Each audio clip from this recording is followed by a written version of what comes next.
There is no truth. Wake up, wake up, wake up. World of suffering. Madness. All you love will perish. All alone.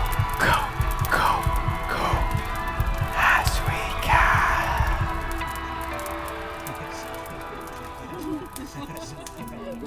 can. After years of exploring perspectives of existentialism, nihilism, anti-natalism, one eventually finds himself at peace with that hopeless, godless void that represents the core of life.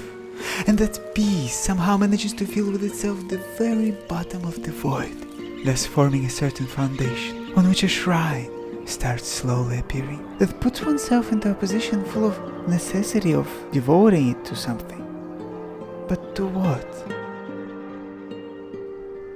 I have zero energy and interest to click on anything. Every possible philosophical degree, perception and point of view on life as well, it's all rendered to be completely, absolutely irrelevant, boring, dull, empty. The only reason why I haven't yet killed myself is beauty, honestly. It is just beauty. Something about flowers, birds, plants. It's just inexpressible, but so essential and so intangibly tangible. For me, beauty is, it is my sanctuary, and it is the only thing that's left that nevertheless brings certain consolation in sorrow and affirmation and joy. And if one's heart is open enough to receive, it even presents a certain compensation for the chaos and suffering of the human life. My dear cat, one shall be glad to have you on my shoulders, resting and having fun, or even nesting. Fuck, I'm afraid of this one. Hey-ho. I don't really have any... Yeah, on my side. How beautiful it is. How the fuck I managed to end up in a place like that? This is just amazing. You see how close they are? So, this is what I'm calling sheer beauty. Not a single philosophical book can give it to me. It's as if you start seeing life from their perspective. Yeah, you see, This is just so precious to my heart. I mean, seriously, what can be better than this? Cute kitty ducks while I'm just sitting and gazing at rose leaves, and and all of a sudden life is worth living, right? I mean,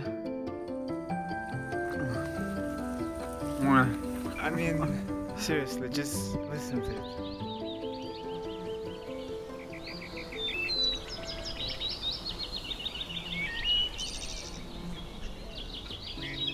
Even though I'm fighting against spirituality, I'm fighting against pretty much everything human thought has created. Nevertheless, you say that I am the most spiritual person you have ever met in your life. Why do you think so? Yeah, I guess it's just part of the character. You live very simple, kind of a monk, so you do kind of everything the same besides the rituals of lighting candles and doing all this singing and things like this. So besides the actual, what you call them, cult activities, you live like a spiritual person, just without a robe.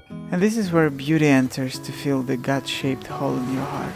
And the beauty of beauty itself is that, unlike previous solutions, this one seems to be sort of an eco-friendly, So healthy that the ingredient list is actually empty. No rules, no techniques, no practices, no rituals, no beliefs, no hierarchy, no promises, no hopes, no miracles, no stories, no logotypes, no messiahs, no saints, no gurus, no prophets. In fact, you yourself found it. Just bumped into a flower and... There's a need in all of us to come back to what we truly are and rest there. Transcendental homecoming.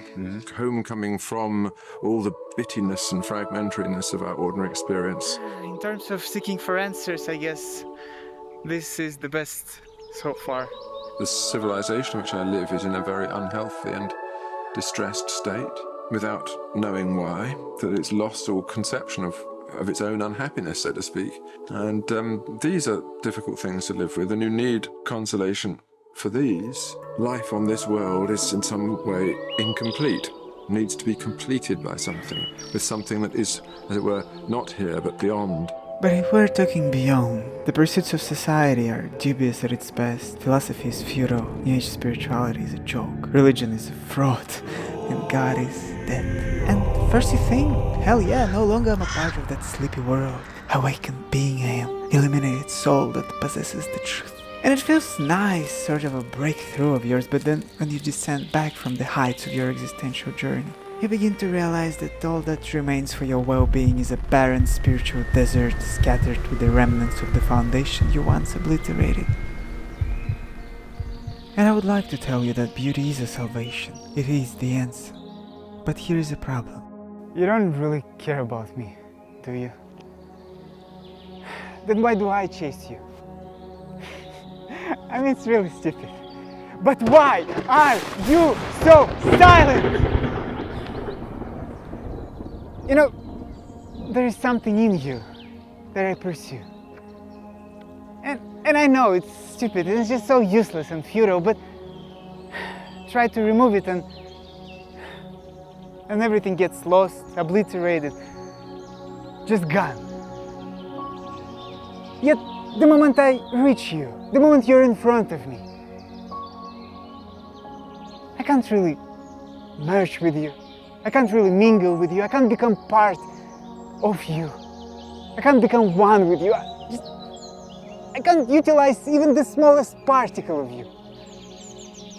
To be interested in you is to put all the interests aside. And with this elated emptiness, through the act of contemplation, full of disinterested interest, enter the exalted realm that justifies myself in itself through nothing but a sheer presentation of your own being. In other words, what do I do with you? Beauty.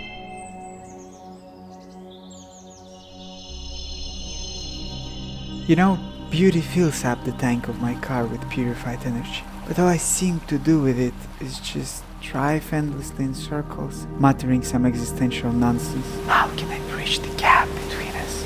How can I earn your pride? How can I discover that you love me in return? How can I attain the excellence you possess? How do I interact with the divine when I myself can't become it? Always I come back to questions, and the only benefit of having thought about these questions for so long is that there's a certain clarity in asking them, but no further clarity in answering them. And that is a bit depressing, honestly, to know that there is no way I can reunite with the divine or get any closer to it. Yet being deeply concerned and asking those questions actually helps to expand my inner sanctuary and to cleanse all the channels through which I connect my inner world to the older one. It just motivates me to keep trying to synthesize that environment inside me that can potentially be able to receive beauty, to nourish it, to facilitate its prosperity, even within the confines of such a tiny vessel like me. And that potentiality itself, despite knowing that the chances are nearly non-existent, truly shapes my life and fills it with, I guess, hope, the one and only thing that desperately we need to cope. And this is, seriously, when I'm around swallows, as if they absorb all my nihilistic core. I'm suddenly so happy and serene and satisfied and uplifted, just like a kid. Like, look how many of them. Beauty really is fundamental to my own life, to the life of the people I like, that I look for it everywhere. Without it, I'm not happy. And I recognize that it's not just a matter of taste, it's a matter of being in the world in the right way. And that's a sort of thought I would be delighted to finish this video with, but there's one particular statement of Roger Scruton that triggers something inside me. To stop using things, stop explaining them and exploiting them, but look at them instead. Then we will understand what they mean. But I can't. I'm just sitting here, looking at birds, and there's so many different types of birds, and I'm sitting on the beach, and there's a sea next to me, and it's just so stunning, and it's moving, and it's touching, and it's so fulfilling. But yet I'm a human doing, not a human being. Just a simple act of observation can't be an answer to such a monkey like me. And I don't want to bullshit myself that this just simple gazing is possible. No, it's not. You yourself, Professor, channeled your appreciation to more than 80 books. And to produce those books, pardon me, you needed to cut down the trees. The very ones that you should have stopped using to understand what they truly mean. To release the documentary, you needed cameras and computers and all the manufacturing facilities that are required to create those electronics, not to mention the servers needed to store all that content. I've been working with one idea, which is humans' relationship to nature and how we engage with that place that we call nature. At one point I was shooting a mine, and it was a silver mine. I arrive in my car made out of iron, filled with gas. I pull out a metal tripod and grab film that's loaded with silver and start taking pictures. So everything that I'm doing is connected to the thing I'm photographing. If one believes that that's a terrible landscape, then our cities should be seen as a terrible landscape as well, because we can't have the world we have without getting it from somewhere, and that somewhere is nature. If we could just sit on our asses and being content with just contemplation, not talking about contemplation, not spreading ideas about contemplation, not even whining that true contemplation is impossible, then yes, beauty is the answer. But alas, we're like vampires. If we expose ourselves to the light of beauty, its truth, its essence, we just get burnt. Because beauty is pure, and we aren't. Period.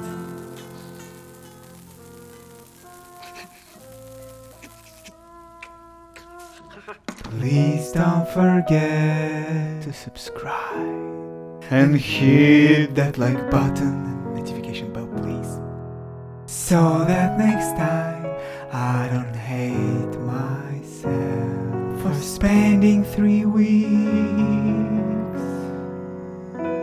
on a single video